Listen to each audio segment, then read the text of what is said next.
ఓం శ్రీ మహాగణాధిపతయే నమః. ఓం శ్రీ గురుభ్యో నమః. ఓం నమ శివాయ. శివపురాణంలో ఈరోజు నాగేశ్వరలింగం గురించి తెలుసుకుందాం. గురుదేవ, దారుకావనంలో నాగేశ్వరలింగం ఉన్నది అంటారు.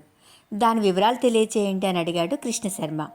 చెప్పడం ప్రారంభించాడు రత్నాకరుడు. పూర్వకాలంలో పశ్చిమ సముద్ర తీరంలో దారుకుడు అనే రాక్షసుడు ఉండేవాడు. అతని భార్య దారుకి. ఈ రాక్షసుడు కొన్ని యోజనాల విస్తీర్ణం గల పట్టణాన్ని నిర్మించుకొని భార్యతో సహా సుఖంగా ఉన్నాడు. సహజమైన రాక్షస బుద్ధితో చుట్టుప్రక్కల గల మానవులందరినీ హింసిస్తున్నాడు. మునీశ్వరులను ముప్పుతిప్పలు పెడుతున్నాడు. మునివాటికలను అగ్నికి ఆహుతి చేస్తున్నాడు. హోమగుండాలను ఆర్పివేస్తున్నాడు. యజ్ఞయాగాలు ధ్వంసం చేస్తున్నాడు. అగ్నికి వాయువు తోడన్నట్లుగా అతనితో పాటు అతని భార్య కూడా లోకకంటకురాలయ్యింది. మునులు ప్రశాంతంగా జీవించటం అసాధ్యమైంది. ఆ రోజుల్లో ఔర్యుడు అనే మహర్షి సుప్రసిద్ధుడు. మునులంతా ఔర్యుని వద్దకు పోయి దారుకుడు పెట్టే బాధల నుంచి తమకు విముక్తి కలిగించమని ప్రార్థించారు. వారి మొర విన్న మహర్షి భూమిపై గల ప్రజలకు గాని మునీశ్వరులను గాని హింసించిన మరుక్షణంలో దారుకుడు సతీ సమేతంగా మరణిస్తాడు అని శపించాడు.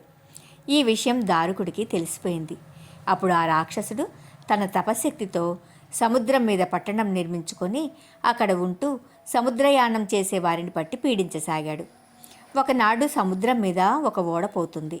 అందులో సరుకులు, సంచారాలు, ధనము దండిగా ఉన్నాయి. దారుకుడు ఓడ మీద పడి దోచుకొని ఓడలోని వారందరినీ బందీలుగా చేశాడు. ఓడలో సుప్రియుడు అనే వణిక ప్రముఖుడు ఉన్నాడు. అతడు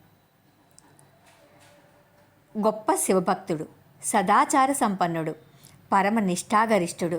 కారాగారంలో కూడా రుద్రాక్షమాలలు, విభూతి ధరించి శివపూజలు, భజనలు చేస్తున్నాడు. భటులు ఈ విషయాన్ని దారుకుడికి నివేదించారు.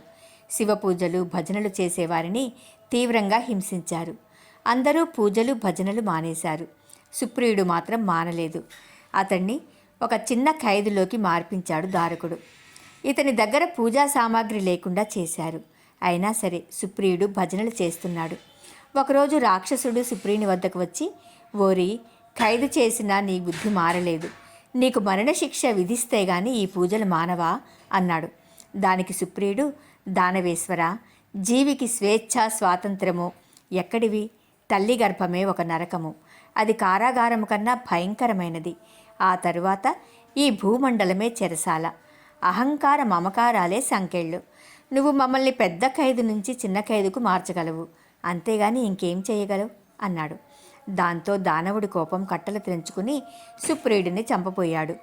మరుక్షణంలోనే పరమేశ్వరుడు సుప్రియుడికి నాగేశ్వరుని రూపంలో ప్రత్యక్షమై దారుకుని సంహరించి సుప్రియుడిని ఏ వరం కావాలో కోరుకో అన్నాడు.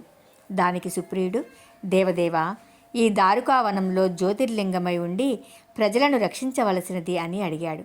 అతడి కోరిక ప్రకారము దారుకావనంలో జ్యోతిర్లింగమైనాడు పరమేశ్వరుడు అని చెప్పాడు రత్నాకరుడు. ఓం నమ శివాయ. రేపటి రోజున విశ్వేశ్వరుడు గురించి తెలుసుకుందాము.